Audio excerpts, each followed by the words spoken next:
أرحم برحمته ثم الصلاة والسلام على أشرف الأنبياء والمرسلين والقاسم مصطفى اللهم صل على محمد وعلى عترته طيبين الطاهرين المعصومين المظلومين ولعنة الدائم على أعدائهم أجمعين من الآن إلى لقاء يوم الدين. بسم الله الرحمن الرحيم. بقية الله خير لكم إن كنتم مؤمنين. صلوات اللهم صل على محمد وآل محمد. اسلام نے جو معارف بیان کیے ہیں، جو تعلیمات ہمیں سکھائی ہیں، جو درس ہمیں دیا ہے، جو تاریخ ہمارے لیے بیان کی ہے، اس کی دو قسمیں، حسی اور عقلی، ظاہری اور باطنی، اور دونوں امپورٹنٹ ہیں۔ حسی کیا ہوتی ہے کہ آپ آنکھ سے اسے دیکھ سکتے ہیں، ہاتھوں سے اسے لمس کر سکتے ہیں، کان سے اسے سن سکتے ہیں، چکھ سکتے ہیں، خوشبو اس کی سونگھ سکتے ہیں۔ یہ حسی ہے، فیلنگ اس میں پائی جاتی ہے، اس کو فیل آپ کر سکتے ہیں، جو حواس خمسہ کے ذریعے درک کی جا سکتی ہے۔ 5 ہمارے پاس فیلنگ کے ذریعے ہیں نا، دیکھنا، سننا، چکھنا، سونگنا، لمس کرنا، ٹچ کرنا۔ اسلام نے جو تعلیمات ہمیں دی ہیں وہ یا حسی ہیں، یعنی ان 5 ذرائع کے ذریعے آپ اسے درک کر سکتے ہیں، اور یا وہ باطنی ہیں۔ آنکھ سے اسے آپ نہیں دیکھ سکتے، کان سے اسے آپ نہیں سن سکتے۔ اب سوال یہ پیدا ہوتا ہے، جو کوئی چیز ہے ہم اسے آنکھ سے نہیں دیکھ سکتے، کان سے نہیں سن سکتے، چکھ اسے نہیں سکتے، سونگ نہیں سکتے، تو آیا یہ نقص ہم میں ہے یا اس چیز میں؟ کہ ہم نہیں دیکھ رہے اسے، ہم اسے چکھ نہیں رہے، ہم اس کی خوشبو نہیں سونگ رہے، یہ نقص اس چیز میں نہیں ہے۔ کس میں ہے؟ ہم میں۔ ایک آدمی کو دکھائی نہیں دیتا، نابینا ہے، ایک آدمی کو دکھائی دیتا ہے، ایک کو نہیں دکھائی دیتا۔ ٹیبل یہاں پر ہے، میز یہاں پر ہے، ایک نابینا نہیں دیکھ سکتا، ایک دیکھ رہا ہے۔ اس کے دیکھنے والے کی وجہ سے بھی اور اس کے نہ دیکھنے کی وجہ سے ٹیبل کی مقام اور منزلت میں فرق نہیں آئے گا۔ نقص اس میں ہے۔ امام زمانہ موجود ہیں، اگر ہم نہیں دیکھ سکتے، اگر ہم انہیں درک نہیں کر سکتے، ان کا دیدار نہیں کر سکتے، تو نقص امام زمانہ میں نہیں ہے، ہم میں ہے۔ وہ مقام بلند پر ہیں، ہمیں اس مقام پر اپنے آپ کو لانا پڑے گا کہ ہم ان کو دیکھ سکیں، ان کو درک کر سکیں، ان کا دیدار کر سکیں۔ جو خدا کی طرف سے ہمارے پاس چیزیں آئی ہیں وہ 2 طرح کی، ایک ہے ظاہری، ایک ہے باطنی، اور آئمہ کے بھی وجود 2 ہیں، ظاہری بھی ہے، باطنی بھی ہے۔ ظاہری کہاں ظاہر ہوا؟ احد میں۔ باطنی جب آدم کی توبہ قبول ہو رہی تھی ظاہر ہوا۔ ظاہری کہاں ہوا؟ جب دعوت ذی العشیرہ تھی۔ باطنی کہاں ہوا؟ جب نوح کی کشتی کو ضرورت پڑی۔ ظاہری کہاں ہوا؟ کس میں؟ خندق میں، کہ پیغمبر نے ارشاد فرمایا کہ برد الایمان علی کل کفر ہی کل رد الایمان کلہ علی کفر کلہ۔ کیا بات ہے۔ اور باطنی کب آیا؟ جب موسیٰ کو ضرورت پڑی۔ سبحان اللہ۔ ظاہری کب آیا؟ کہ جب پیغمبر نے ارشاد فرمایا لَأُوتِيَنَّ رَایَةً غَدًا کَرَّارًا غَیْرَ فَرَّارًا يُحِبُّ اللَّهُ وَرَسُولُهُ، کل میں پرچم اس کو دوں گا جو کرار ہوگا، غیر فرار ہوگا، اور اللہ اور اس کے رسول سے محبت کرنے والا ہوگا. اور باطنی کب آیا؟ جب ابراہیم کو آگ میں ڈالا جا رہا تھا. کیا بات ہے، کیا بات ہے، بہت اچھا. اس لیے تو مولا فرماتے ہیں کہ میں ہوں جس نے غیبت میں رہ کر کے آدم کی مدد کی، نوح کی مدد کی، ابراہیم کی مدد کی، موسیٰ کی مدد کی، عیسیٰ کی مدد کی، اور ظاہر میں نے آ کر محمد کی ہر جگہ پر مدد کی. بے شک، بے شک. اور یہ بھی آپ یاد رکھیں، انسانی وجود کی دو قسمیں ہیں. ایک وجود اس کا جسمانی ہے، ایک وجود اس کا روحانی ہے. کیونکہ انسان دو چیزوں سے مل کر بنا ہے. اہل بیت نے جسمانی وجود کی ذریعے مدد کی پیغمبر کی، اور روحانی اور مانوی وجود کی ذریعے. جسمانی وجود کی ذریعے کہاں؟ خیبر میں، خندق میں، احد میں، حنین میں مدد کی. کس کی؟ جسمانی. اور باطنی وجود کی کب مدد کی؟ جب قرآن نے کہا قل تعالوا ندعو ابناءنا وابناءکم ونساءنا ونساءکم وانفسنا وانفسکم. پس انسانی تعلیمات جو خدا نے انسان کو دی ہیں وہ دو طرح کی ہیں، ایک ظاہری، ایک باطنی. ظاہری تعلیمات کیا ہیں؟ آپ خانہ کعبہ کو دیکھ رہے ہیں، اس کا طواف کر رہے ہیں، اس کے ارد گرد چکر چلا رہے ہیں، چکر لگا رہے ہیں، یہ ظاہری تعلیمات. لیکن یہی طواف اس کا ایک باطنی وجود ہے. تب یہ قبول ہوگا جب باطنی وجود اس کے ساتھ اٹیچ ہوگا، جب آپ اس کو مانیں گے جو کعبہ کے اندر آیا. جب اس کو مانیں گے جس کے آنے کی وجہ سے کعبہ قبلہ بنا. اس لیے تو فرماتے ہیں پیغمبر مثل علی کالکعبہ، علی کی مثال کعبہ جیسی. یوتا ولا یاتی یطاف ولا یطوف، علی کی مثال کعبہ جیسی ہے. لوگ کعبہ کا طواف کرتے ہیں، کعبہ کسی کا طواف نہیں کرتا. میں آپ سے پوچھتا ہوں، ایک آدمی 1000 رکعت نماز پڑھتا ہے، 1000 رکعت نماز پڑھتا ہے، وضو بھی اس کا ٹھیک ہے، لباس بھی اس کا ٹھیک ہے، ساری نماز کی شرائط ہیں، لیکن رخ کعبہ کی طرف نہیں ہے، نماز کی قبول ہو جائے گی؟ نہیں. اس لیے تو پیغمبر نے کہا کہ علی کی مثال کعبہ جیسی ہے. تمہاری نماز کی تمام شرائطیں پوری ہوں لیکن دل میں علی کی محبت نہیں ہوگی، باطنی کعبہ تمہارے پاس نہیں ہوگا، تمہاری عبادت قبول نہیں ہوگی. تعلیمات کی دو قسمیں ہیں، ظاہری اور باطنی، ظاہر اور غائب، اور دونوں کا ماننا ضروری ہے. ظاہر دکھائی دیتی ہے لیکن جو ہوتی ہے غائب وہ خود دکھائی نہیں دیتی لیکن اس کے آثار ہوتے ہیں. اور قرآن نے شرط لگائی ہے مومن ہونے کے لیے، یؤمنون بالغیب. مومن وہ ہوتا ہے جو غیب پر ایمان رکھتا ہے. لیکن امام زمانہ پر ایمان نہیں رکھے گا تو اس کا ایمان مکمل نہیں ہے. یؤمنون بالغیب، مومن وہ ہے جو غیب پر ایمان لاتے ہیں.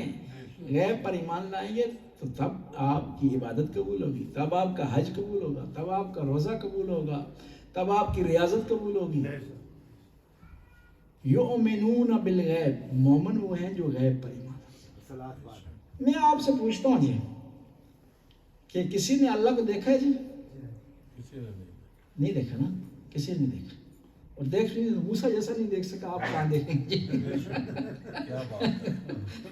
موسیٰ جیسا نہیں دیکھ سکتے، آپ کہاں دیکھ سکتے ہیں؟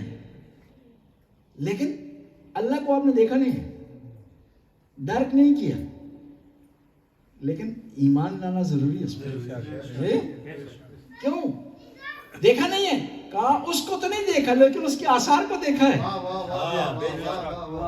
کہا اس کو تو نہیں دیکھا لیکن اس کی نعمتوں کو دیکھا ہے. اس کو نہیں دیکھا، اس کے غضب کو دیکھا ہے. اس کو نہیں دیکھا لیکن اس کی مخلوق کو دیکھا ہے. ہم نے امام زمانہ کو نہیں دیکھا لیکن ان کی برکات کو دیکھا ہے، ان کے توسل کو دیکھا ہے، ان کی ہماری دعاؤں کا قبول ہونا بتا رہا ہے کہ امام زمانہ ہیں. بس دیکھنا جو ہے وہ شرط نہیں ہے. اور کچھ لوگ دیکھتے بھی ہیں دیکھنے کی بھی دو قسمیں ہیں, ایک ظاہری آنکھ ہے, ایک باطنی آنکھ. مولا سے کسی نے پوچھا, مولا امیر المومنین سے, کیا آپ نے اپنے پروردگار کو دیکھا ہے؟ کہا جس کو میں نے دیکھا نا اس کی عبادت ہی میں نہیں کرتا. لیکن مولا دیکھ رہے ہیں, وہ آنکھ اور ہے, وہ کیا ہے؟ بصارت نہیں ہے, بصیرت ہے. کیا بات ہے, کیا بات ہے. بس شرط ہے ایمان کے لیے کہ غیب پر ایمان ہو. اور کون سی چیزیں غیب ہیں جی, لیکن ایمان ضروری ہے. ملائکہ ہیں, ایمان ہے یا نہیں؟ نہیں ہوگا تو پھر بھی اسرائیل کام کر دے گا جی. ایمان کے لانے یا لانے سے فرق نہیں پڑتا, ورنہ معاملہ سوال ہو جائے گا. آپ کہیں کہ میں نہیں مانتا ہوں اسرائیل کو, مانے نہ جانے, اس نے اپنے وقت پر آ کر کے اپنا کام کر جانا ہے. ملائکہ پر ایمان لانا ضروری ہے, حالانکہ وہ دکھائی نہیں دیتے, حالانکہ آپ سن نہیں سکتے ان کو, حالانکہ آپ ان کو درک نہیں کر سکتے. وجہ کیا ہے؟ ہم ناقص ہیں. لیکن کچھ ہستیاں ہیں جو ملائکہ کو دیکھ رہی ہیں, درک بھی کر رہی ہیں, حس بھی کر رہی ہیں. اچھا میں آپ سے پوچھتا ہوں کہ ملائکہ کا مقام بڑا یا آپ کا؟ ملائکہ کا بڑا. جی جی, ملائکہ کا مقام بڑا ہے. اس کا مطلب ہوا ملائکہ اتنا بڑا مقام رکھنے کے باوجود اگر کسی کے دروازے پر درزی بن کر آ رہے ہیں, نوکر بن کر آ رہے ہیں, وہ ہم جیسے نہیں ہیں, نہ ہم ان جیسے ہیں, نہ ہم جیسے ہیں. کیا بات ہے.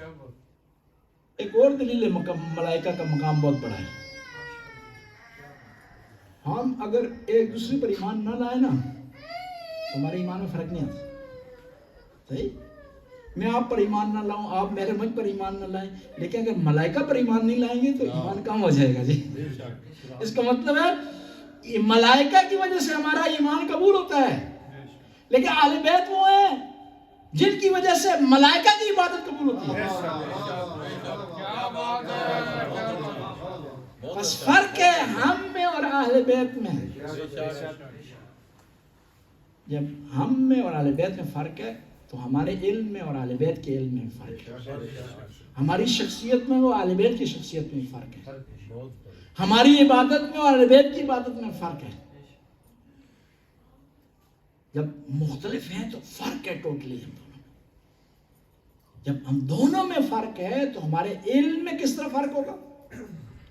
ہمارے اہل بیت کے علم, ہمارا علم اکتسابی ہے, ہم نے حاصل کرنا ہے, بھول بھی سکتے ہیں, کمی بھی ہو سکتی ہے, زیادتی بھی ہو سکتی ہے, اور ہمارے علم کی ایک نگاہ ہے, حد نگاہ ہے, حد نگاہ ہے, اس حد سے زیادہ ہم نہیں دیکھ سکتے. ایک شخص آیا امام جعفر صادق علیہ السلام کے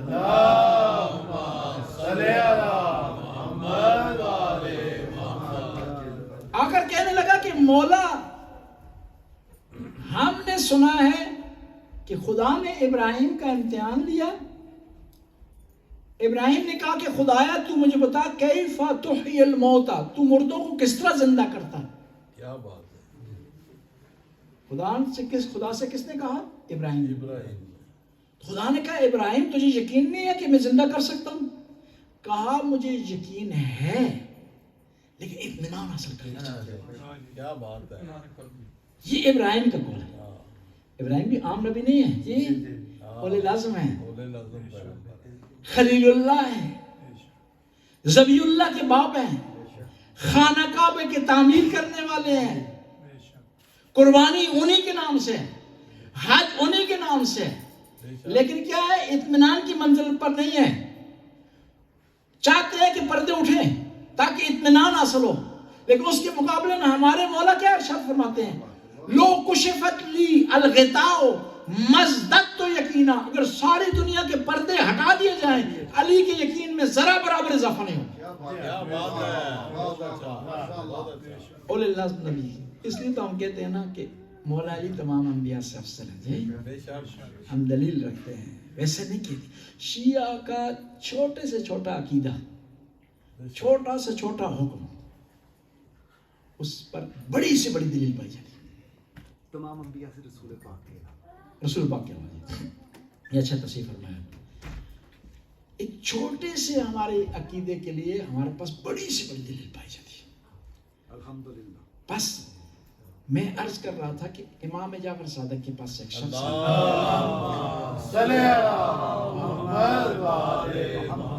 کہا ابراہیم نے مردوں کو زندہ کیا، کیا آپ بھی ایسا کر سکتے ہیں؟ مولا نے فرمایا کہ تو اس طرح کر، 4 پرندے لے آ، ان کو کاٹ، ان کا قیمہ بنا، ان کو مکس کر، اور اپنی حد نگاہ کے فاصلے پر ان 4 پرندوں کے جو ٹکڑے ہیں مختلف، ان کو رکھ اپنی حد نگاہ پر. مولا بتا رہے ہیں کہ تیری حد نگاہ اور ہے، میری حد نگاہ اور ہے. کیا بات ہے، واہ واہ واہ واہ واہ واہ. اہل بیت کی حد نگاہ پتہ کیا ہے؟ کیا بات ہے. خیبر اور مدینے کو اگر پہچان لیں گے نا فاصلے کا، تو پتہ چل جائے گا اہل بیت کی حد نگاہ کیا ہے. آپ کو پتہ چل جائے گا خیبر اور مدینے میں ٹھیک ٹھاک فاصلہ ہے. جب پیغمبر نے پکارا نا امام علی کو، جو عام لوگ جو سمجھنے والے نہیں تھے، وہ ان کے ذہن میں کھٹکھٹایا، تھوڑا سا پریشانی آئی. وہ مدینے میں بیٹھے ہوئے ہیں، یہاں معاملہ خیبر کا ہے، یہ کس طرح ہو سکتا ہے؟ نہیں، پکارنے والا محمد ہو اور لبیک کہنے والا علی ہو تو ہو سکتا ہے. بس میں عرض کر رہا تھا کہ جو معارف ہیں، جو تعلیمات ہیں، ان کی 2 قسمیں ہیں، ظاہری اور باطنی. ظاہر اور غائب دونوں پر ایمان لانا ضروری ہے. ان میں سے کسی ایک میں کمی کریں گے تو معاملہ رک جائے گا، ایمان کا عمل نہیں ہوگا.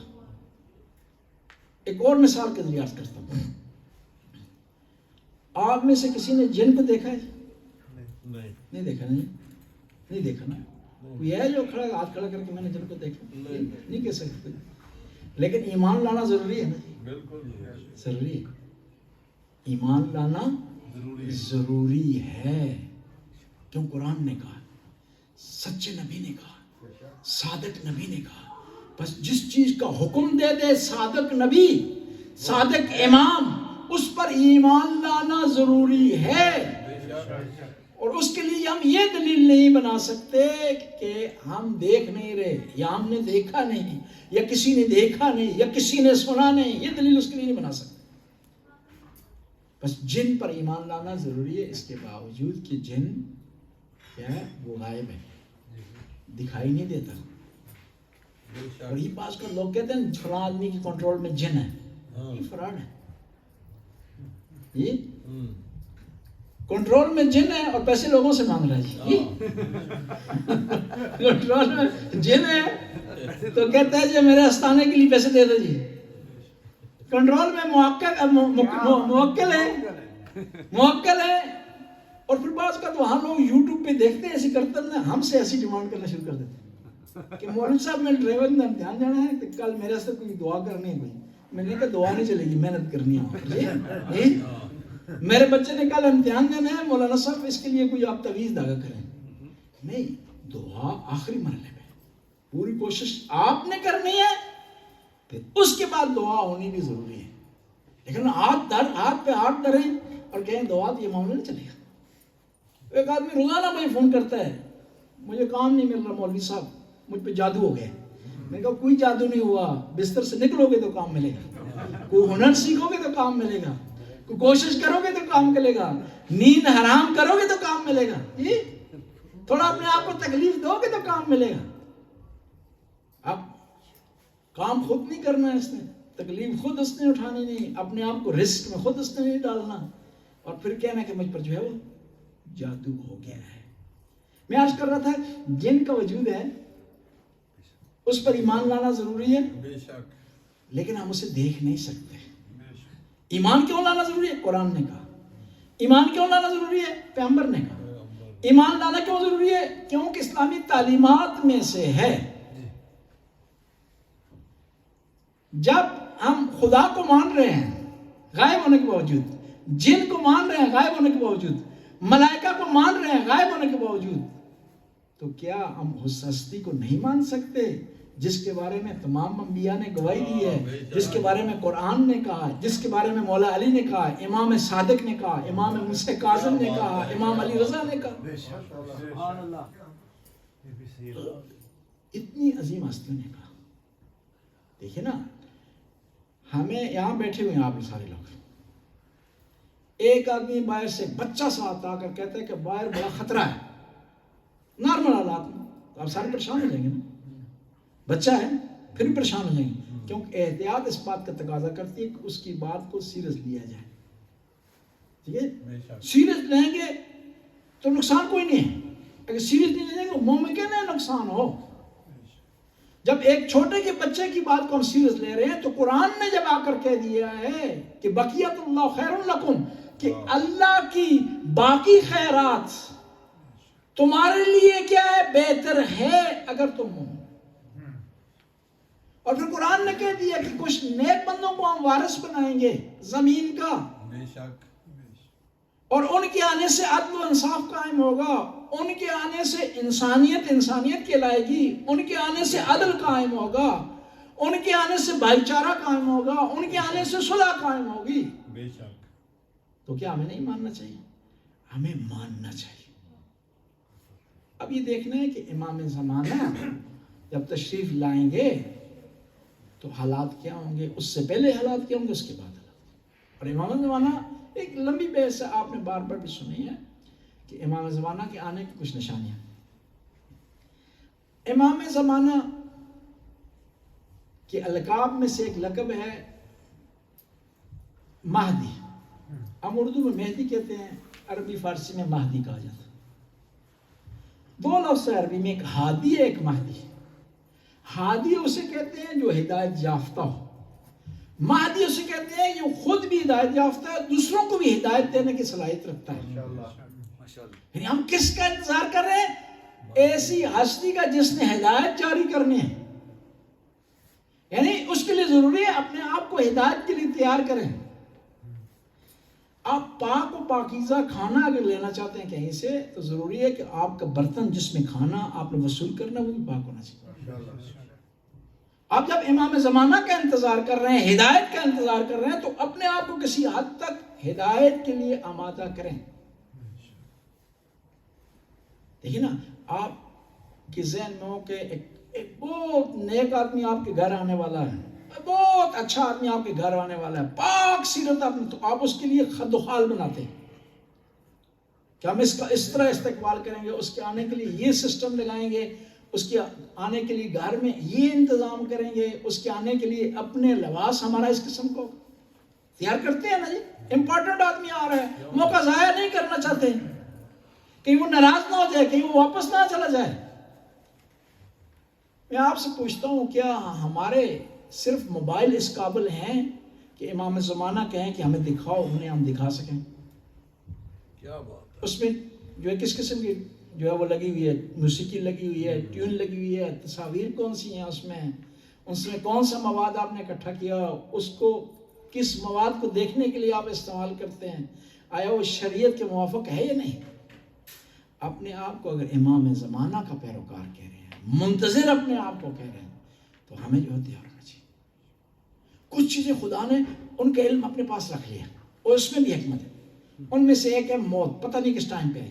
ان میں سے امام زمانہ کا ظہور ہے. اس کا مطلب ہے کہ آپ نے ہمیشہ تیار رہنا ہے، کسی وقت بھی آ سکتے ہیں امام زمانہ، کسی وقت بھی ہمارا امتحان شروع ہو سکتا ہے. ہم نے ایک نظریہ اپنے ذہن میں بنا لیا ہے کہ امام زمانہ آئیں، وہابیوں کو، منکروں کو، تکفیریوں کو، یہ جو مختلف قسم کے لوگ ہیں، ان کو قتل کریں، ان سے مال چھینیں، ہمیں دیں اور ہم سکون کی زندگی گزاریں. ہم یہ سمجھ رہے ہیں جی، یہ اگر اس طرح تو ہمارا حال بھی طلحہ اور زبیر کی طرح، ہمارا حال بھی طلحہ اور زبیر کی طرح. طلحہ اور زبیر بھی انتظار کر رہے تھے کہ مولا کی حکومت آئے. 25 سال انہوں نے انتظار کیا، یہی 25 سال اسی امید سے کہ مولا آئیں گے، ہمیں گورنرشپ مل جائے گی، کسی کو بصرہ کا بنا دی جائے، کسی کو کوفہ کا گورنر، یہ معاملات ہوں گے، سیٹنگ ہو جائے گی. اب جب موقع آیا تو خوش ہو گئے، جب معاملہ جو حال ہو گیا، مولا ہمارے آ گئے ہیں، تو سب سے پہلے مولا نے ان کا امتحان لیا. اور امتحان میں پاس نہیں ہوئے، فیل ہو گئے. حالانکہ یہ وہ لوگ ہیں کہ جن پر مولا کسی زمانے میں فخر کیا کرتے تھے. حالانکہ یہ وہ لوگ ہیں جب قتل ہوا ہے زبیر تو مولا اس کے پاس کیا، اس کی تلوار کو اٹھا کر کہنے لگے مجھے بڑا افسوس ہے کہ یہ وہ تلوار ہے جو میرے مولا آقا رسول اللہ کے چہرے سے غبار غم دور کیا کرتی تھی، آج میرے مقابلے میں آ گئی. اور ہمیشہ یہ کہا کریں خاتمہ بالایمان. بہت سارے لوگ ساری زندگی نیکیاں کرتے رہے لیکن اینڈ جو ہے ان کا ایمان پر نہیں. اس کے مقابلے میں بہت سارے ایسے لوگ ہیں ساری زندگی ان کی اچھی اتنی نہیں گزری لیکن آخری مرحلے میں راستے پر آگے، نیکی پر آگے. اور اس میں رشتوں کا چکر بھی نہیں ہے، تعلقات کا چکر بھی نہیں ہے، رابطے کا چکر بھی نہیں ہے. میں آپ سے پوچھتا ہوں مالک اشتر بنی ہاشم سے تھے؟ نہیں. اتنا بڑا مقام پا نہیں، کوئی رشتہ نہیں ہے بنی ہاشم سے کہ مولا نے اعزاز دیے اپنے عمل کی وجہ سے. کیا بات ہے. وہ اتنا بڑا مقام پایا، ممکن ہے بعض بنی ہاشم کو وہ مقام نہ ملا. صحیح بات. اس کے مقابلے میں بہت سے لوگ جو قریب تھے امام کے، رشتے میں قریب تھے، خونی تھے، لیکن چلے گئے تھے معاویہ کے پاس. مولا کی سختی برداشت نہیں کر سکے. بس ہم اپنے آپ کو کہہ رہے ہیں کہ ہم مولا کے منتظر ہیں، اس کے لیے اپنے آپ کو تیار کرنا پڑے گا. ہم اپنے معاملات کو ٹھیک کرنا پڑے گا. کہتے ہیں کہ ہم مولا آئیں گے تو ان کے 313 سپاہی ہوں گے جو تعداد ہے بدر کے سپاہیوں کی. اور بعض لوگ کہتے ہیں کہ 313 کمانڈر ہوں گے، پوری فوج 313 نہیں ہوگی، اس سے زیادہ ہوگی. جو مین افراد ہوں گے 313 ہوں گے. اب یہ 313 ان میں کون سی کوالٹی ہوں گی کہ مولا ان کا انتخاب کریں گے؟ کون سی ان کے اندر خصوصیات پائی جائیں گی کہ مولا ان کا انتخاب کریں گے؟ ظاہر ہے بہت بڑی دنیا ہے، کروڑوں کی آبادی ہے، اور میں صرف 313 کا انتخاب ہو رہا ہے. اس کا مطلب ہے ان 313 میں کوئی کمالات پائے جاتے ہیں، کوئی کوالٹی پائی جاتی ہے، کوئی خصوصیات پائی جاتی ہے کہ مولا ان کا انتخاب کریں. اور ہمیشہ ہم دعا میں کہتے ہیں، زیارت جب پڑھتے ہیں امام زمانہ کی، کہ وَجَعَلْنَا مِنْ آوَانِهِ وَانصَارِهِ وَالْمُسْتَشْهِدِينَ بَيْنَ يَدَيْهِ، کہ خدایا ہمیں امام کے انصار میں سے قرار دے، امام کے آوان میں سے قرار دے. آیا صرف دعا کرنے سے معاملہ حل ہو جائے گا؟ نہیں. اس کی کوشش کرنا چاہیے، اس کے لیے پریکٹس کرنے کی ضرورت ہے، اس کے لیے تگ و دو کرنے کی ضرورت ہے، اس کے لیے ہاتھ پاؤں ہلانے کی ضرورت ہے. جس طرح دنیاوی لحاظ سے جب تک آپ جو ہے نا کوشش نہیں کرتے آپ کچھ حاصل نہیں ہوتا. سارا دن گھر میں بیٹھ کر کہیں کام کام کام کام، پیسے نہیں بھی کوئی دے گا آپ کو. جی یا ہم اپنی مثال دیں، سارا دن بیٹھ کے گھر میں کہ حلوہ حلوہ منہ میٹھا ہو جائے گا. 1000 دفعہ کہیں جب تک وہ منہ میں پڑے گا نہیں حلوہ تو منہ میٹھا نہیں ہوگا. جب تک کوشش نہیں کریں گے، جب تک سٹرگل نہیں کریں گے تو معاملات آگے نہیں بڑھیں گے. امام زمانہ کی سپاہی صلوات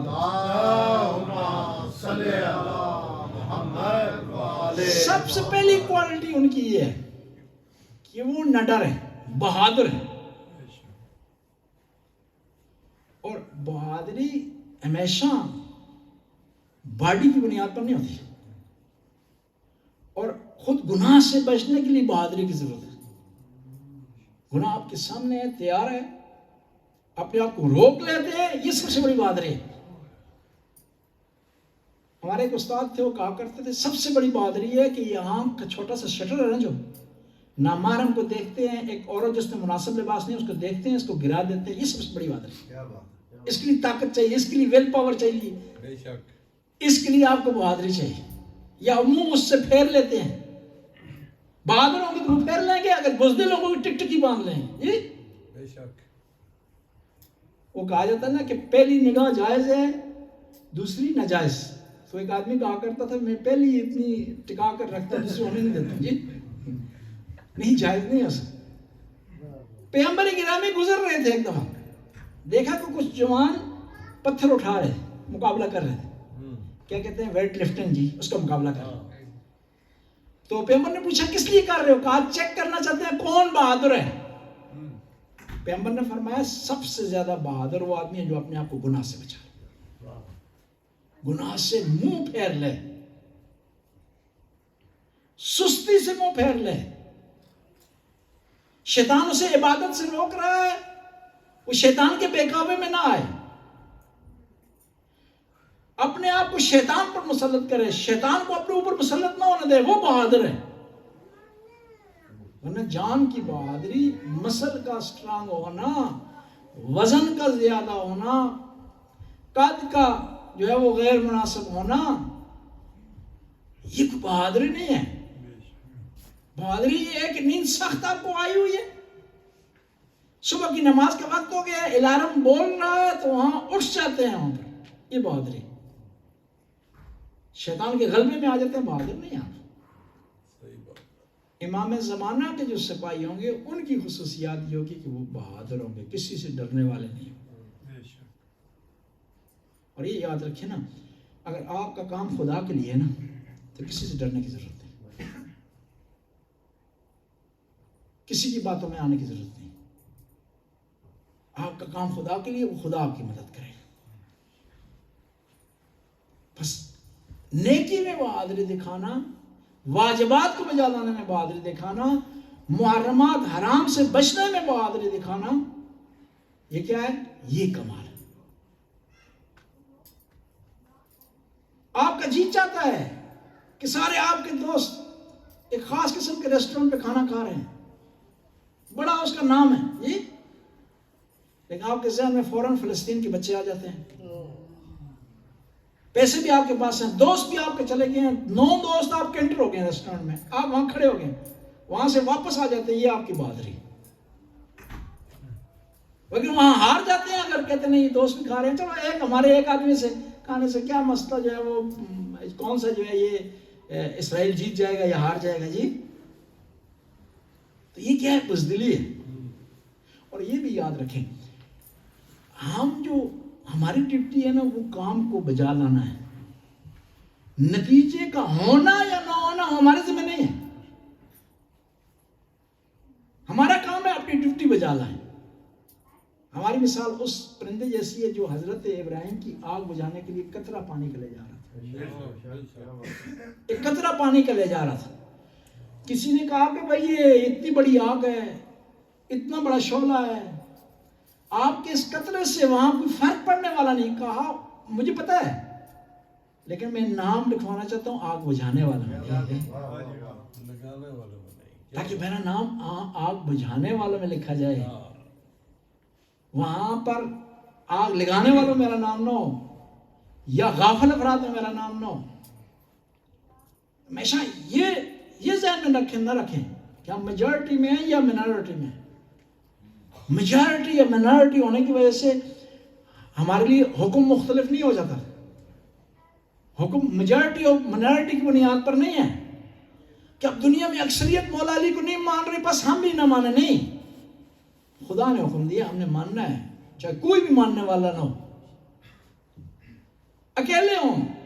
ہم نے میجورٹی, اور پھر قبر میں میجورٹی اور منارٹی بہانا نہیں چلے گی کہ آپ کہیں کہ میں نماز اس لیے نہیں پڑھی کیونکہ اکثر لوگ وہاں نماز نہیں پڑھتے تھے, میں نے نماز اس لیے نہیں پڑھی سارے ماتم میں مشغول تھے تو کوئی بھی نماز پڑھنے کے لیے تیار نہیں ہو رہا تھا, وہ بڑے جذبے اور جوش میں تھے, قمیضیں انہوں نے اتاری ہوئی تھیں, وہ جو ہے وہ گرم ہو گئے تھے, وہ کول ڈاؤن نہیں ہونا چاہتے کہ نماز پڑھی جائے. تو نہیں, وہ بہانہ نہیں چلے گا. کہے گا خدا کہے گا ان کا ہم علیحدہ حساب کریں گے, تم اپنا حساب یہاں کسی کی دوسری کی وجہ سے نہ کسی کو چھوٹ ملے گی یا نہ دوسری کی وجہ سے کوئی پکڑ ہوگی کسی کی. ہر آدمی نے اپنا جواب دینا ہے. بس امام زمانہ کے جو سپاہی ہیں ان کی پہلی خصوصیت یہ ہے کہ وہ بہادر ہیں, نہ ڈر ہیں. دوسری خصوصیت ان میں تقویٰ پایا جاتا ہے. تقویٰ کی مختلف ڈیفینیشن اور مختلف نام ہیں اس کے. اسے ہم تقویٰ بھی کہہ سکتے ہیں, امام کی معرفت بھی اسے کہہ سکتے ہیں, اور عدالت اور عدل بھی اسے کہا سکتے ہیں. عدل عرفی معنی میں نہیں ہے, عدل فقہی معنی میں. عرف میں عدل کہتے ہیں انصاف کو, فقہ میں عدل کہتے ہیں واجبات پر عمل کرنا اور محرمات سے بچنا. ہم ہوتا ہے نا, کہتے ہیں کہ پیش نماز کی شرائط میں ایک شرط یہ ہے کہ وہ عادل ہو, وہ شرط یہ ہوتی ہے کہ واجبات پر عمل کر رہا ہوں، محرمات سے بچتا ہوں ظاہری طور پر. بس تقوی یہ ہے کہ ہم کیا کریں، واجبات کو بجا لائیں، محرمات سے بچیں. یہ سادہ سا ہے. پھر اس کے درجے ہیں اور انسان کو کوشش کرنی چاہیے ہر روز اس درجے میں اضافہ ہو. تھک تو نہیں گیا آپ لوگ؟ اگر تھک گئے تو بتا دیں، کوئی تکلف نہیں ہمارا. کوئی بعض لوگ وہ کیا جمعیاں لے رہے ہیں جی، یہ صلوات پہ مانگے بس.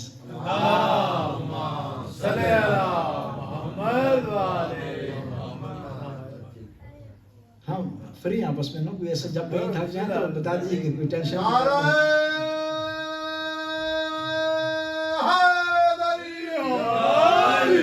تقوی کے مراحل ہیں، درجات ہیں. کوشش کرو اس میں آگے بڑھیں. واجبات کو بجا لا چکے ہیں، مستحبات کی طرف جائیں.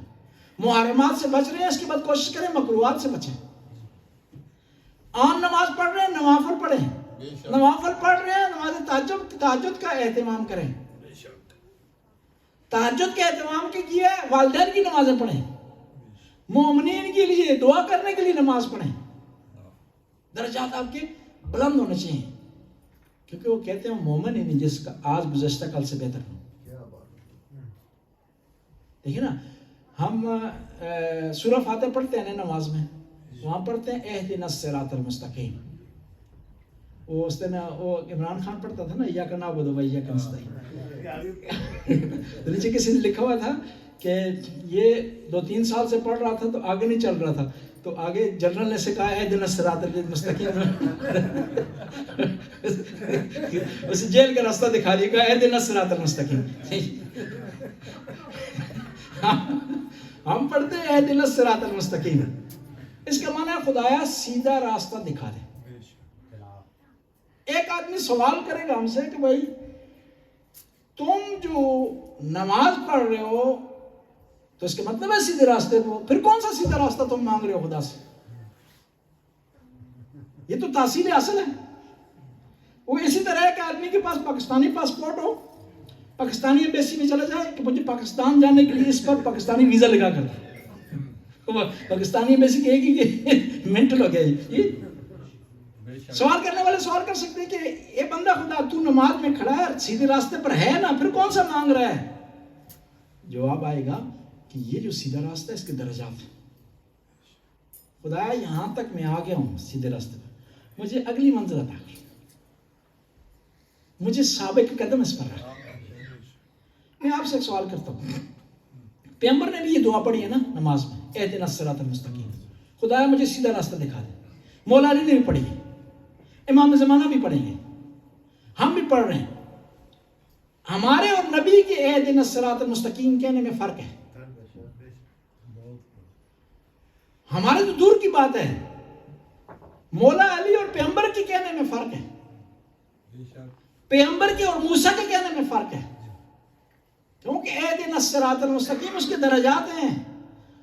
جس درجے پر میں ہوں ممکن ہے اس درجے پر کوئی اور آدمی نہ ہو. جس درجے پر پیغمبر ہے اس پر دوسری مخلوق نہیں ہو سکتی. پیغمبر بھی یہی دعا پڑھ رہے ہیں، ہم بھی یہی دعا پڑھ رہے ہیں، لیکن اس کا معنی اور ہے، اس کا معنی اور ہے. بس تقویٰ بھی اسی طرح ہے. تقویٰ کا ابتدائی مرحلہ یہ ہے کہ آپ واجبات کو بجا لائیں، محرمات سے بچیں، پھر اس سے مزید آگے کوشش کریں. نارمل نماز آپ پڑھ رہے ہیں، کوشش کریں اس کے بعد آپ کی نماز میں ٹھہراؤ آئے. ٹھہراؤ آ گیا ہے، ترجمے پر کوشش کریں، توجہ دیں.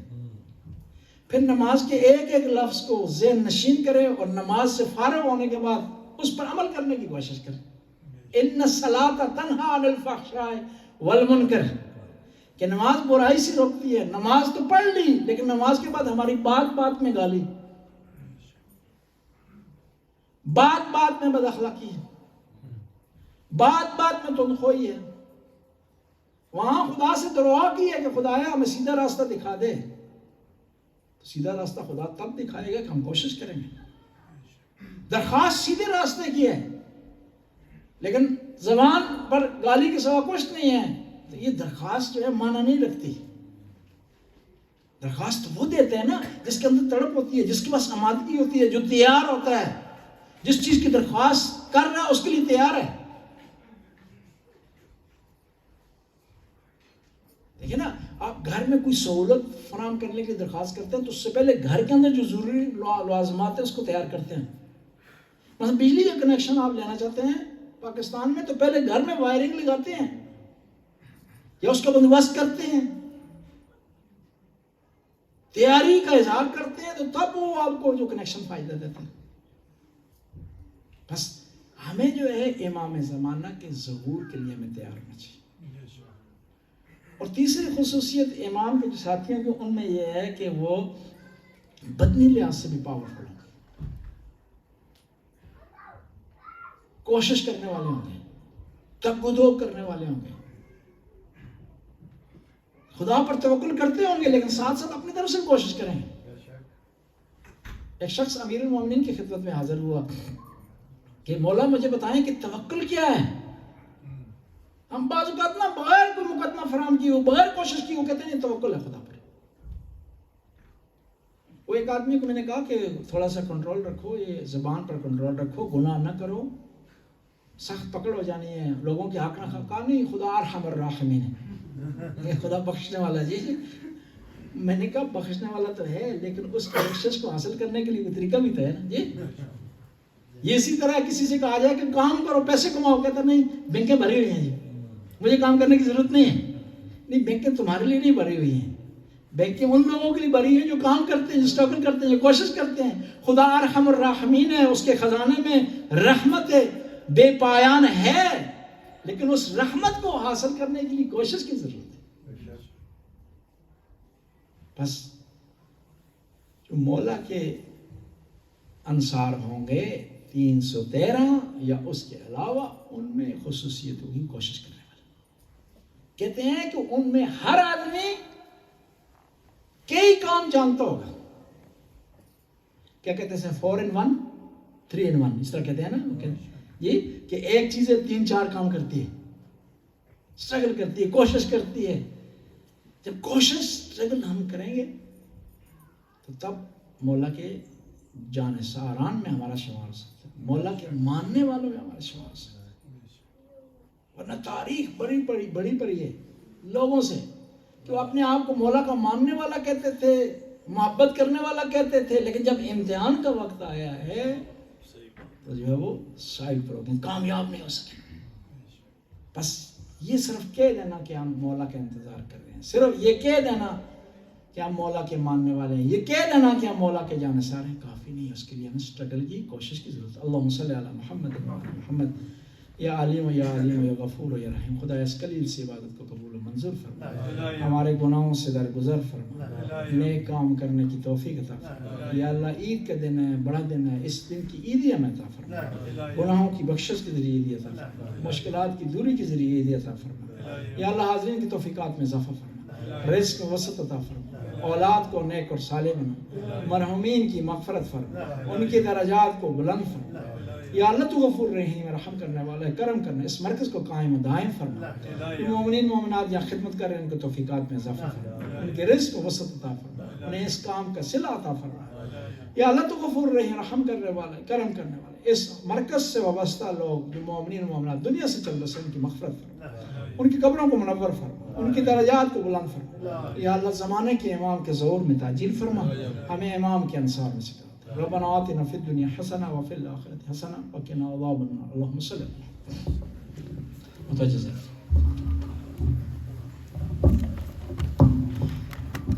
السلام علیکم نبی اللہ, السلام علیکم رسول اللہ, السلام علیکم حبیب اللہ, السلام علیکم حجت اللہ, السلام علیکم وآلہ